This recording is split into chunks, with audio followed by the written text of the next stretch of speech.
Welcome back to another amazing episode of Built by Becker. We are super excited for today's episode.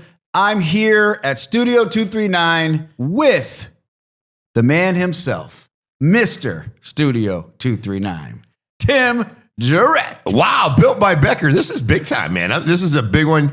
Hey, listen, I'm honored to be here. Thank you so much. And I appreciate this opportunity to do the podcast with you. I see you all the time. Well, you have. You've seen me since the very first podcast, and I want to thank you for inviting Built by Becker into your studio, allowing us to do our show here, and providing such an amazing space for our podcast. And more importantly, man, friendship in the past 5 or 6 months, that has just been unreal, and I want to thank you for that. Seriously. Yeah, no, cool. Thank you. It's an honor, and we have so much fun together. Every time we get together, you know how there's certain people that you talk to that you really enjoy talking to, and you know you get a phone call, you're like, it makes your day, yes. Or you're like, that fucking guy. You know, I like, you know, I'm just glad to you actually answer when you see yeah, that. You like, just I'll take or that call. You know, it's Blake calling. What's he want? And then usually you can.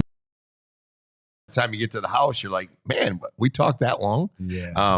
I appreciate you, everything you do, and you've been a pleasure to work with. Putting the studio together, we've got a lot more to do. We do. We're just getting started. You hear that, folks? We are just getting started.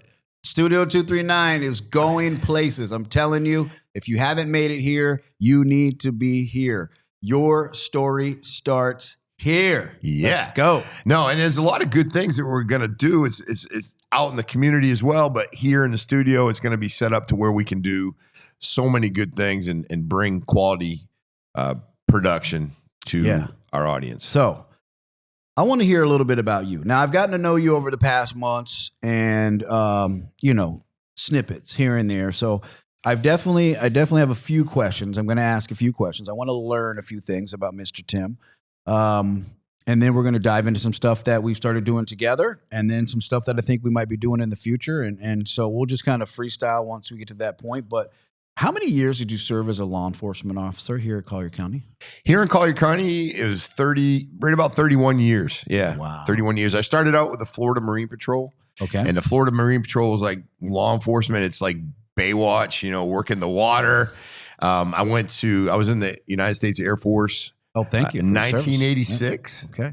to 1990. And then I left Homestead Air Force Base and went right to the police academy in Tallahassee. And then they said, hey, listen. Was that before or after Hurricane Andrew?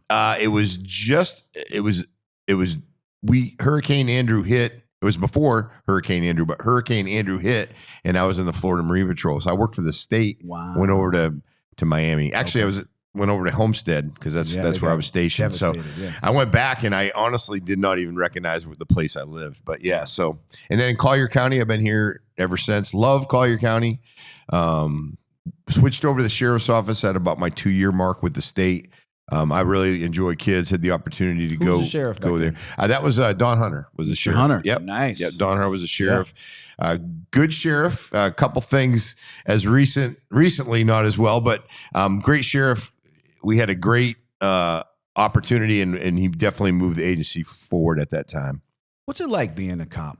I mean, honestly, but what motivates you to say, you know what, I want to go into law enforcement? Yeah. You know, I picked a completely different route, you know, so I don't know what motivated, well, I kind of do know what motivated me to go where I went, but what motivates someone to go into a public service position like that? Yeah, you know, I think the military segues you kind of into that, but it wasn't like a dream when I was a kid to say, hey, I want to be a cop.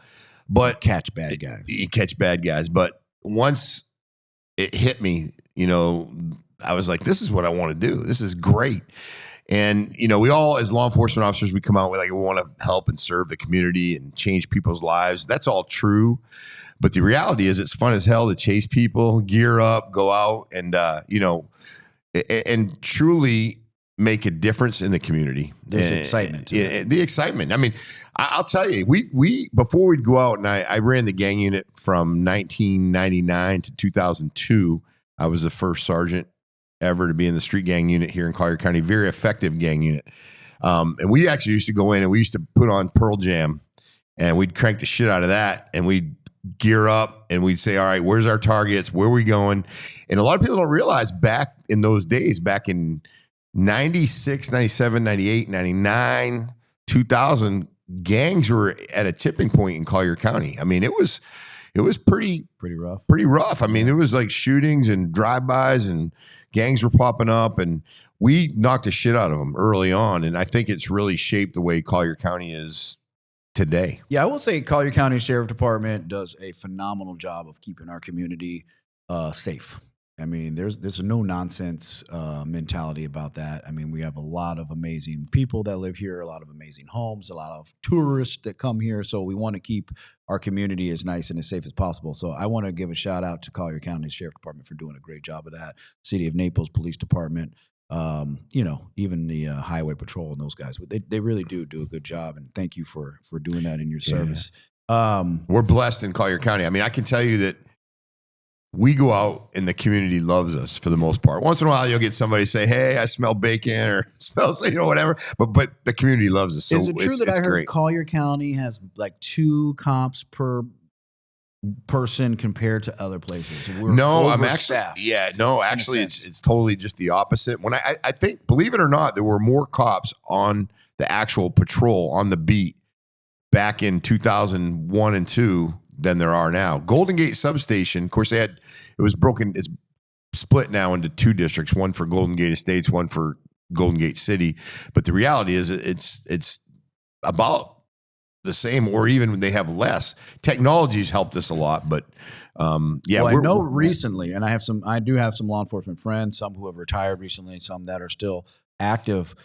There was a big shift, maybe about 8 years ago that kind of happened where people were leaving the force because of the way that police were being treated, the way that they were getting, kind of in trouble for doing their job. So I know, you know what I'm talking about, like kind of how that shift happened where police were getting, basically you got to wear all these body cams and you got to do this. And I know there's bad cops just like there's bad people, but for the most part, you guys are all pretty good, but you guys are taking a bad rap for a few bad incidences and then, it's making it difficult to do your job. So I heard from a few people that they were losing interest in wanting to stay. Like, where's the enticement to stick around and do my job when I could have a lawsuit or I could go to jail for just arresting somebody, Yeah, without a doubt, there's a shift and change in the job entirely. I would say probably you're right, 8 to 10 year mark.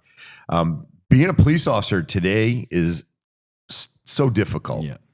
Cameras, everybody's watching you, paperwork, lawsuits. Yeah. I mean, these men and women go out and do their job, and next thing you know, they're trying to you got a news crew in front of the protect house. themselves, Right. because they do something. But yeah, that has changed. And Collier County is, being in public safety, school teacher, working in the hospital, it's tough to live here. Yeah. I mean, you think about it, making $50,000-$60,000 a year living in Collier County when your rent's $2,500, and that's a low end, all the way up to, $3,500 for just a 2-3 bedroom apartment. I mean, that is difficult. But being a law enforcement officer today, anywhere, but particularly here in Southwest Florida, is a damn difficult job, because these men and women get out there and do it every day. And the thing is, they make so many contacts that obviously the ones that go bad or negative are the ones you read about. Of course. But these men and women do such a good Every job. single day. And Every single day. And the fun thing is I currently, and throughout my years, I've never treated criminals, I'd say, unless, there was some criminals that I'll never talk to. I mean, if you're a sexual offender, killed people, things like that, I'll never talk to you. I had nothing to do with you. Right. But, men and women that have done things when they were younger, they were crazier. Gang members, I talk to them, that I see them all the time. I feel like he's looking at me. This conversation is taking a turn. Oh man! But I always look at people in a way where, hey, if we are there to help you get on the right path, that is a goal for me. That goes into something that I know you have personally done. You have helped a lot of people in this community that were going down the wrong path or who were already on the wrong path. And, as a law enforcement officer, you didn't have to be nice to them. You didn't have to try to mentor them. You didn't have to give them a second, third, fourth, or fifth chance, but you did. And you have really helped shape a lot of people that I know in this town, just by being kind. And whether you were active or now non-active law enforcement, your actions speak very loudly for who you are as a person and what your character really stands for. And being one of those guys, I'm truly thankful that you're one of the good ones, man. You really are. And there's a lot. When I quit committing crimes, yes, I'm saying that on camera. When I quit committing crimes, I started to see that the cops were doing their job no different than I'm doing my job right now when I go into a house to remodel. I have a task at hand. I have to do my job. And that's what you guys were doing. And I was able to see that after getting sober and changing my life and say, you know what? There wasn't one crime that I didn't commit that I wasn't supposed to be arrested for or be in trouble for. And you know what? That particular officer did his job because I was doing things that weren't right. And at the end of the day, he's doing his job or she was doing her job. Every time I got pulled over, every time I got in trouble, I was doing something I wasn't supposed to do. And so being able to see on the other side of that coin that, man, these guys are just out here putting their life on the line and putting their families and all this kind of stuff at risk by doing what they do because of knuckleheads like myself. And then for you being the person you are to care enough to see people change their lives and then become friends with them. I mean, that's, I told my wife, you invited us out to dinner with your wife. And I said, how cool is this? You know what I mean? We just got invited to dinner by a couple, who wants to get to know us a little better. And one of them's a retired law enforcement and one of them's a retired criminal. Like, how does this happen? But for the grace of God, you know what I mean? My life has been transformed and changed. And you're a person who is just, caring and understanding that, hey, everybody has a past and it doesn't matter. If you're doing the right thing now and you're a good person, Tim Guerrette's going to like you and understand you as long as you're a good person, Yeah, I've put a lot of people in jail, but that's a rewarding thing knowing that they're off the street. Yeah. But I will tell you that what's more rewarding is when somebody comes up to you and says, "Hey, I remember you. You were cool, but I know we did something wrong, and you kind of did your job, and I really appreciate what you did." To me, that's my reward. Looking back and people coming up and having yourself and John Huffman and, the list goes on and people coming up and say, "Hey man, I was a little jackass. I apologize for that. But, I appreciate what you did to me and, told me and kind of led me in the right direction." And I'll tell you, it's not always smooth. My conversations with these people on the street were not always, joyful and hey, great. Buddy, do better next time. Yeah, do better next. Because I got a coach in me, right? So I'm going to tell you, like, hey, you fucking better tighten up. There's no path for you right now. Yeah. Your path is either prison for the rest of your life or dead. And the cool thing about you is you don't have to care. You didn't have to care. You didn't have to be that way. Yeah, I appreciate you that. You could do your job. Nope, you're breaking the law. Shut up. Get in the back of the car. Yeah, that's it. Yeah, but you said you went the extra mile. And that's for those of us who can make it past that place where we were, you can see that. And, I think to me, that's, it's honorable. And in administration, right, I retired at the sheriff's office as chief of operations. One of the things I always tried to impress upon younger police officers is like that first contact you have with somebody is going to be with you forever. I remember when I was, 18 years old, I was driving my motorcycle. I had a 650 Nighthawk, and I was probably doing like 75, and I got stopped, and the cop was such a dick, and I'll never forget it. I mean, I got a ticket, and I was nice to him and everything. I did what I was supposed to do, but I would never forget that experience. But the thing is, it could have been a learning moment for him. Yeah. If he would have came to me and says, "Hey, listen, man, what are you doing?" Call parents, do what you got to do, even though they're 18, but, make that a learning opportunity. So what I try to do is look back at the days of, hey, what's this person really doing? It's probably something that I've done before. So you try to make that a learning experience. And really, when you're a police officer, you want to make contact with somebody.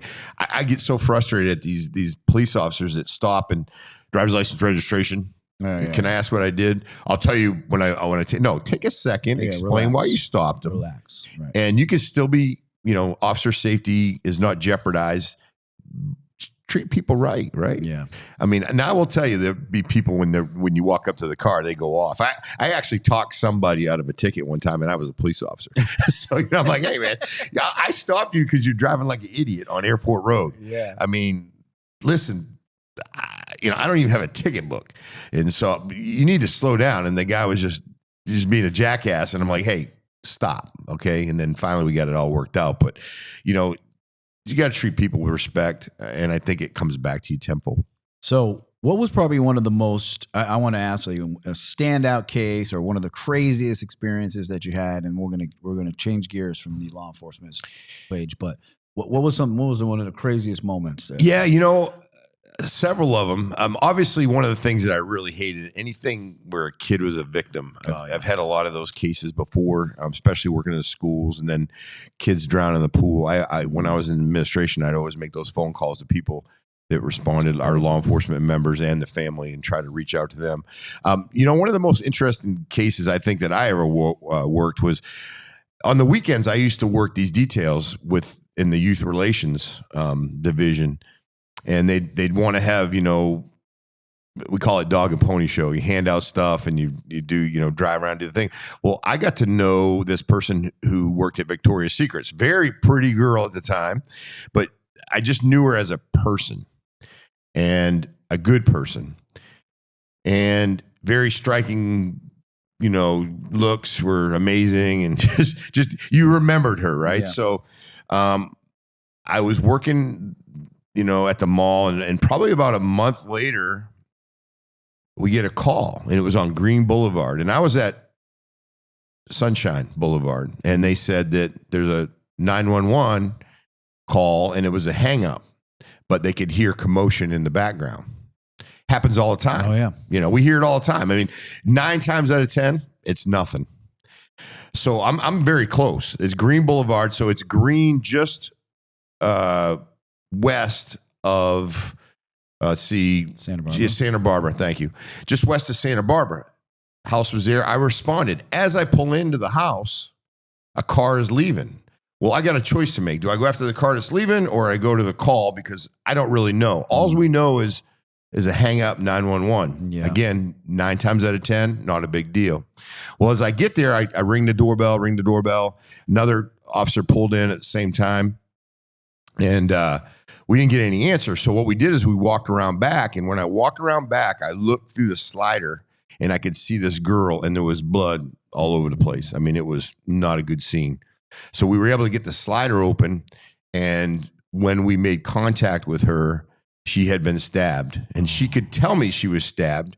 We could see she was stabbed. But we didn't really realize how bad it was. We have what is called a sucking chest wound, right? So we went and found some plastic to put over the wound, and of course she was stabbed about 21 times. Oh. And I immediately knew and recognized her from the girl that worked at the store at the mall. So that was a odd feeling, and I think she knew me, and she was able to. All she would say was boyfriend, and then EMS, because when we get there, we're like, everybody thinks when you go to the police academy that you're Mr. First aid. Well, you learn basic stuff, but we learned how to, get the second chest wound. She was able to tell us, well, on her way to the hospital, she died. Yeah. And then the suspect, we're looking for him. They found him the next morning. He hung himself on a fence. But that was something that, when you go to a homicide and you see somebody dead, that was never an issue. But when you go to a homicide and see somebody dead that you just talked to and you knew very well or pretty well, that hits home. And then getting stabbed like 21 times. Don't teach that at the academy. No, it's crazy. It was crazy. And then a lot of traffic crashes. I see a lot of those. Those are horrific, especially with kids. Yeah. Kids involved. Adults, it's never good to see anybody die. But when somebody's 50, 60, 70, they've lived. But when you got a 5, 10, 12-year-old kid, those are tough. Yeah, so those are the parts of the job that that are difficult, that you got to take home, that no one really probably talks about, or how do you deal with stuff like that? How do you go home? You just hang up your shirt. You know what? You what can I mean? ask. You can ask Alex. It's amazing how you go home and you're just like. And I'm not too much of a person that used to take my job home, and I think that's why when I retired at 54, and I was able to, move on in life. There's some people that can't. Like, there's some people that are looking to go right back to the sheriff's office, and that's fine. But I have a lot of other types of activities in my life. I like to travel. I like hobbies. I like to, mess around in the podcast studio. Oh, that's bringing us up to one of our next things. Yeah, I like to work. Yeah. So I did have other things, and I think that's what was really good. And I will tell you, having support from your family. I'd come home and probably talk 5 or 10 minutes about how my day went, but that's how you survive it. You got to have other things. You got to have a balanced life. Yeah. Not drinking every day, because a lot of cops, that's how they go down. They get into, come home. They just want to not feel. Turn on TV. Nobody come around me. Yeah. I try to be cognizant of the fact that that's not a good way to go. And the fortunate thing is I teach that class. I do rookie to retirement, surviving a law enforcement career. Yeah. So when I teach that class, I explain to people how you've got to be able to do other things and not just focus on the job. Because if you focus on the job, the negative of the job, I mean, I read things and see things and people call me on things that you couldn't even explain to other people. So why explain it? Yeah. Like I tell that story. People ask me, what's the worst thing? I've told that story, a ton of times about her getting stabbed, because I that's something I really remember. That's something like a violent crime. You stab somebody, that's 21 times. You shoot somebody is bad, but when you stabbing somebody, 21 times, beautiful brutal. person, brutal. And young, and that happens, is just terrible. Yeah. So changing into real estate, how'd you go transition from law enforcement to real estate? Was that the jump? Was it from law enforcement into real estate, or were you already kind of doing real estate as you were leaving law enforcement? Yeah, great question. So I have always been like, I like to do different challenges, right? So I love challenges. In 2001, which I just became a sergeant. I said, hey, I'm going to go get my real estate license. And someone told me, hey, get your real estate license. Now, I didn't do anything with it. I had my license hung. It was active. The good thing is, when you get your real estate license, little thing out there, everybody get your real estate license, because it's a good thing to have, because you buy and sell your own places. And so I got my real estate license in 2001, went to class, and I had it for a long time, just had it active. And then referrals every now and then. I'd get a check for, back then I made $7.93 an hour. I made $19,000 especially when I worked for the Marine Patrol, $19,000 a year. And I got paid once a month. The first week was awesome, but the last 3 of the month was shitty. I mean, I had guys coming up to me going, "Are you freaking kidding me? That's all you make as a police officer?" And that's when I moved up to $30,000. Right. And they're like, "I do that in a week." I had a guy come up to me in a week in 2008 and 2009. He's looking for a job. Right. He's like, "Oh, you have any jobs out there?" He spent all his money, every penny he spent. But to answer your question is, I got into real estate as just something I like to do, and then I started to really, dig in a little bit, because it's kind of funny, because firemen, they're allowed to have other jobs. They're like, they do all pressure washing, they do all this stuff. So in 2015 or 16, I started on weekends, I would go down to Marco, a really good friend of mine down there, Rod, had these beautiful homes, and I would go down there on Saturday and Sunday, and I'd sit in an open house. Well, I sold a couple of these houses, and the checks were nice. Yeah. So I was like, well, I was actually given a percentage of my money to a broker up in North Naples, and I said, why should I do that? I should just do my own brokerage, Florida Pro Realty. So I started brokerage in 2015, and it was basically me and a couple other people. And then what happens is people like, hey, Tim, what about this real estate thing? And I would tell them, I said, hey, get your real estate license. It's great. Well, next thing you know, they're like wanting to hang their license with me, which was great. And I got quite a few agents going. And people would always say, well, hey, you're working at a sheriff's office, you're doing real estate. How can you really kind of do both of those? I said, because I work. Yeah. When you're sleeping, I'm working. Right. And I used to work on weekends. I used to work, and people would call me during the day, and I say, hey, I'll give you a call later when I get off work, and we'll go over it. But I'm a hustler in a good way, and it was just something I really liked doing. So I knew that when I retired in 2021, that I needed to have something to do, because I go nuts at the house. I mean, I made this T-shirt, by the way. I mean, you want to get these T-shirts? I like learning. Yeah. So I got in the, You like the real teaching, though, estate too. Yeah, you teaching. do classes. You talked about doing classes for law enforcement, but you also do classes for real estate. Yeah, I have a company, Tactical Edge Law Enforcement Training, and then I also have a Florida Pro Real Estate Academy, so you can get your real estate license with me. And my best course is I teach you how to pass a state exam. There you go. So that's good. So that kind of all involved into that. And then I knew that I had to have a game plan when I got out of the sheriff's office. Now, I'm not going to lie to you. I did well. I retired as a chief, so my retirement's really good. Everything that I do in life today is because I want to do it. Yeah. I don't have to go back to work. I don't have to be here today. I could be on the beach if I want to be, but that's not Tim Guerrette. Tim Guerrette wants to learn stuff, wants to be with others that want to learn stuff. And how good is it to be like us? Glutton for punishment, I guess. Right? Yeah, I think so. Hanging out with all these knuckleheads. Hey, trust me, I go home many times. Many times I go home and I'm like, why the fuck am I doing that? This? Yeah, but I love it. I love it. And the challenges. You like the fun. excitement. Yeah. You like the challenge. Yeah, and a shout out to Dee, our producer. She's been with me for about 4 years, and we have fun. And she knows kind of like, hey, I better not say nothing to Tim today. We laugh and we have a good time. And you guys come into the studio, and to me, it just makes my day. Yeah. And then, so how did the studio thing come about? What sparked the idea that I'm going to open up a podcast studio? Yeah, no, that's a great question too.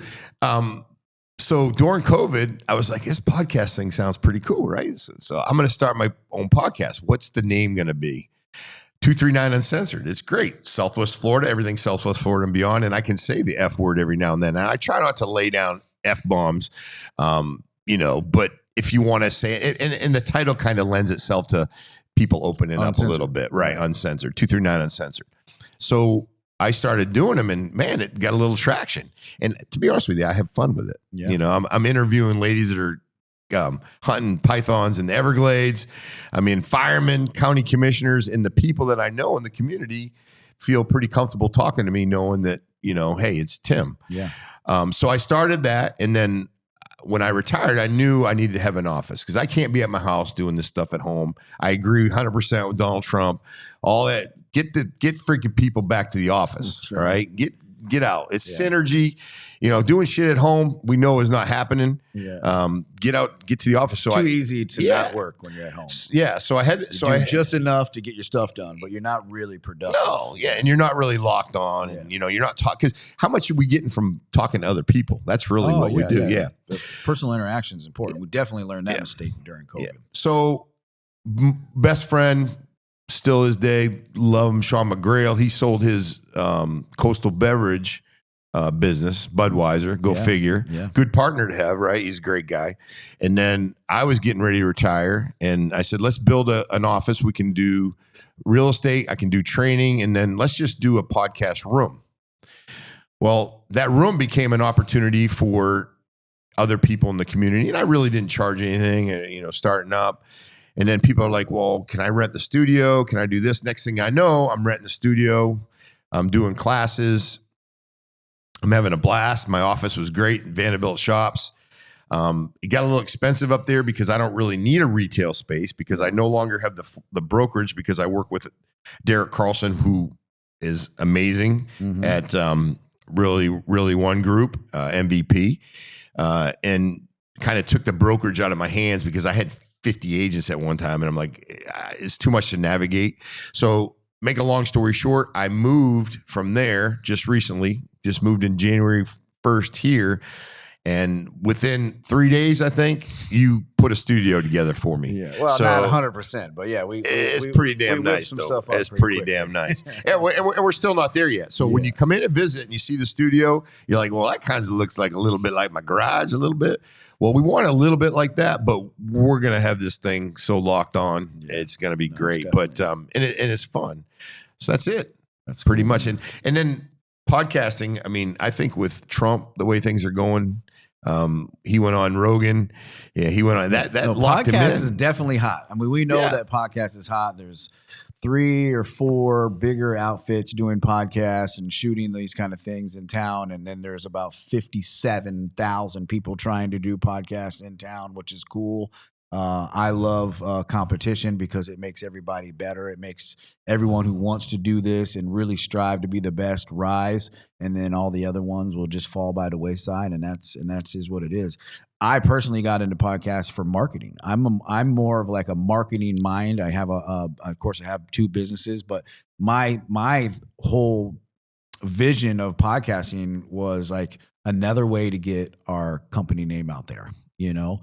And then I just fell in love with doing it, you know, and of course hanging out with you and Jira and all D over there, you know, and we're just making friends, and it became a place that's like everyone wants to be, you know. It's like this is where everyone wants to hang out, and your story starts here, and everyone's story can start right here at a microphone, and you never know what's going to come of it. From that spawned a YouTube channel. Now my YouTube channel is going crazy, and none of that would have happened if you hadn't decided to start a podcast room. That's how it works. Like, isn't that crazy? But it's kind of cool though when you go someplace. I mean, I was doing my 239 Uncensored, and I ran for office, which was a great opportunity. But I was doing that, and it was really jamming. But how cool is it when you go in someplace? Hey, you got a podcast, or I've seen you on YouTube. Yeah. It's kind of fun, you know. And it makes you feel good. And if you enjoy it, do it. Yeah, and I've been making videos for the business for a long time. Yeah, your videos are great. Know? And that's one of the things when I go into a client's home, about 85% of the people say, oh my God, I saw you on TikTok, or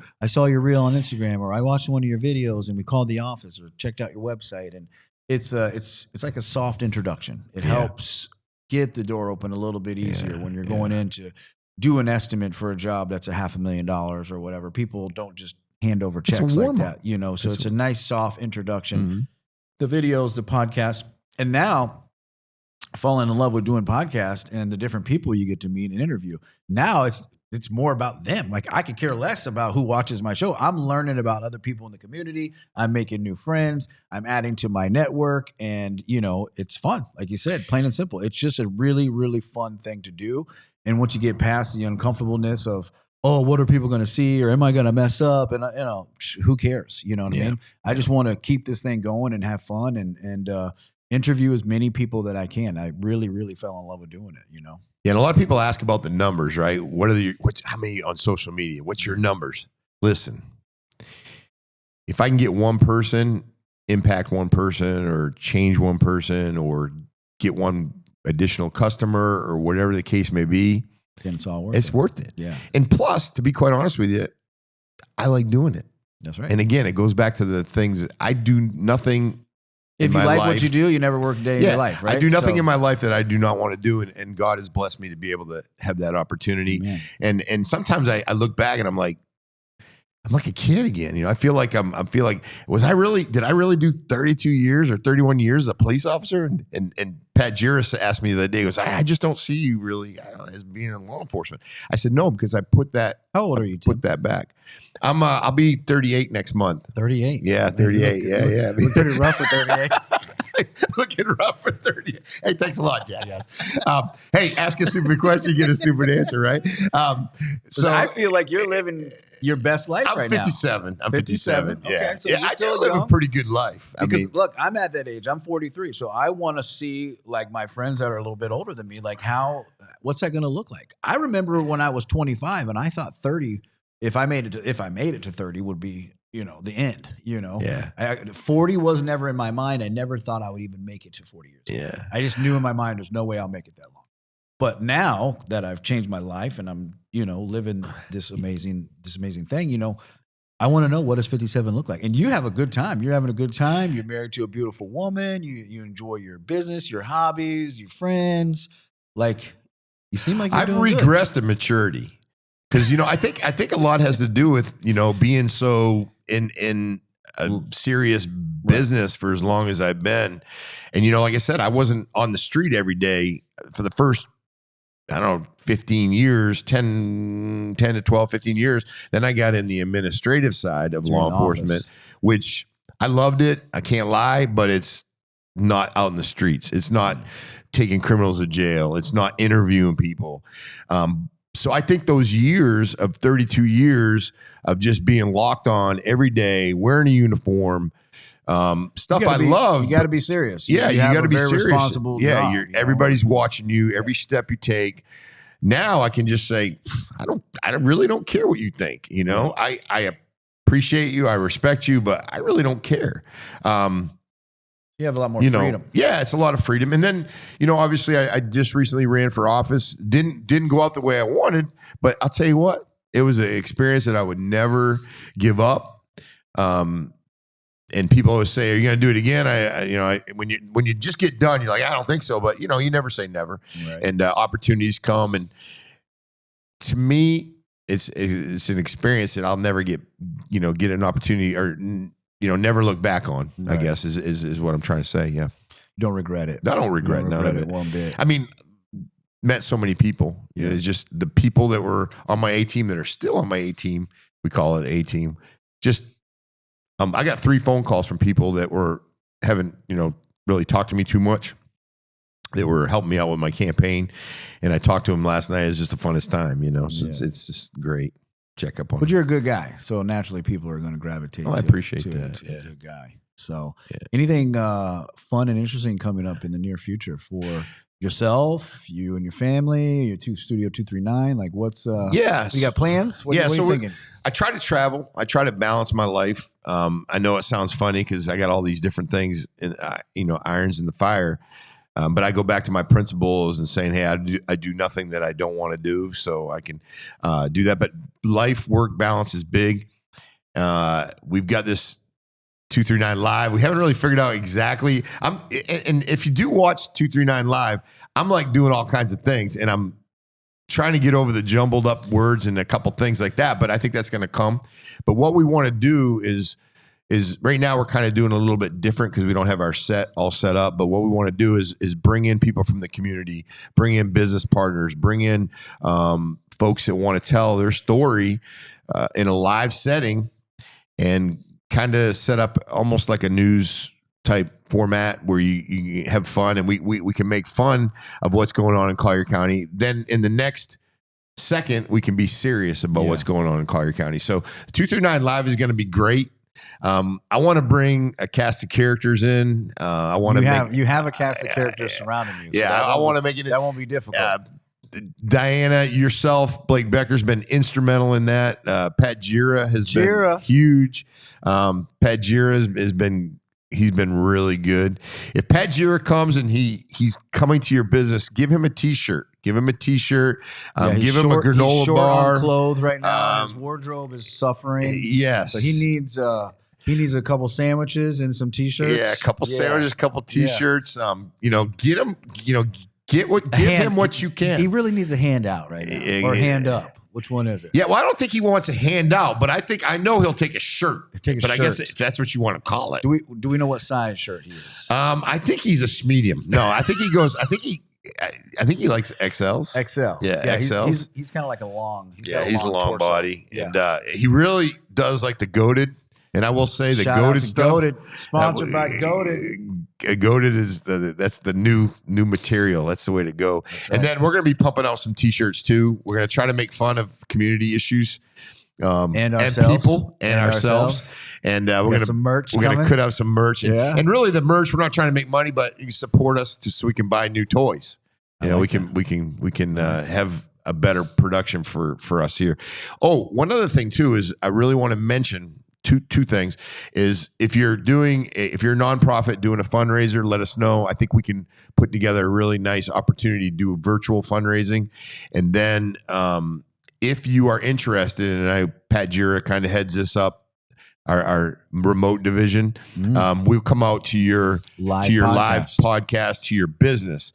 Now, what you got to understand, it might just get some sponsors, help us out, because we got to bring a team out. There's a cost to that. So there's a cost to that. So that's just so we can get the word out to your business. But I will tell you this, businesses out there, listen, you got a slow night, you want to make it a busy night, 239 Live can come out. We can bring a party. We can bring a party. We've been and we can bring it known up. to bring a party or two. Yeah, we've been known. We've been known to bring a party or two. Firecrackers or fireworks coming out of your ass and party type of thing, But we have a good time at those. And listen, the real estate people. What services would you say you offer here? Can you do like a 60-second elevator pitch? What do you offer here? Yeah, first off, we offer an opportunity in the podcast where you want to sit down, do a podcast. That's a package. One of the things we're really looking for in business to be very beneficial, just to sit down for about a half an hour conversation, and we will ask you questions, and then we will go ahead and we will knock out some reels, because as you know, reels, people's attention span is like a fly. I mean, it's getting less and less and less. People scroll. But those reels, if you can get something to really get their attention. So we do those packages very cost effectively. Social media packages, podcasting, live streaming. I mean, you did a book recording here recently. Yeah, correct? we just did. We did. Random House just did a book recording here, and it was great. It worked out great. That's going to be on. There's lots of things off here. Even the green screen options you have here. I know you have a green screen, and you're able to do promotional. So, like you said, if non-for-profits want to come in and shoot a promotion or shoot a commercial, you have the ability to businesses, nonprofits, businesses. Yeah, people can come in, and so you offer more than just podcast here. This is more of a marketing hub for people to come in and get the word out, right? Whatever it is they're doing, whether it's a sporting event or a business event or a charity event or a book, so there's a lot of opportunities here for people in our community to help get the word out about what they're doing in all different fashions, and tie it into social media and other platforms and radio even. So now the live radio. Yeah, live radio is on 24/7. You can get that at 239live.com, 239live.com. And then also, we're a family. So if you've got something that you want to try or you think of something, bring it to us. We're a family. We treat you like a family.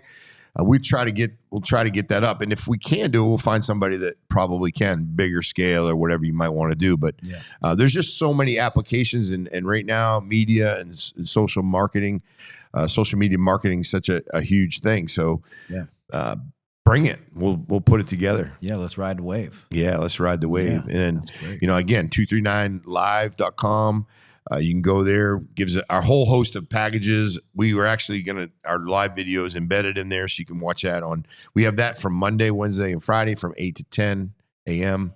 And then it runs full circle all the time. Any other plugs for any other businesses that you're still doing? Any about the real estate classes or the tactical information? You still we do the real estate courses. If you're interested in getting your real estate license, give me a call. I'll tell you how that works. I don't do the 63-hour. I'm licensed to do it, but I don't do the 63-hour course too much. I do that maybe once or twice a year.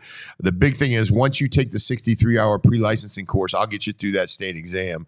And we actually have a lifetime, so we're going to get you through that exam. And it's not that hard. It's just you got to put the time in to get it done. Also, we'll do continuing education, Tactical Edge. We do some really good training with some of my partners that would come out and we'll do active assailant, active shooter training for your business as well. So we're all about that, and we want to. Everything that we do has a service to the community. It's not really necessarily about the money. It's like let's be successful, all of us. We want to rise. We want to bring everybody up. Absolutely. Lifting our community and bringing everybody up around us. And anybody that wants to join the team, the 239 team, come find us. We cut it up over here. Yeah, we have a good time doing it. Yeah. Well, thank you so much for coming on the show and for having this wonderful studio for us to do the show. And I couldn't thank you enough for being my friend and also being my guest today. Thanks, brother. I appreciate you. Love you. And this is one for the future. Let's go. And let's roll. All right.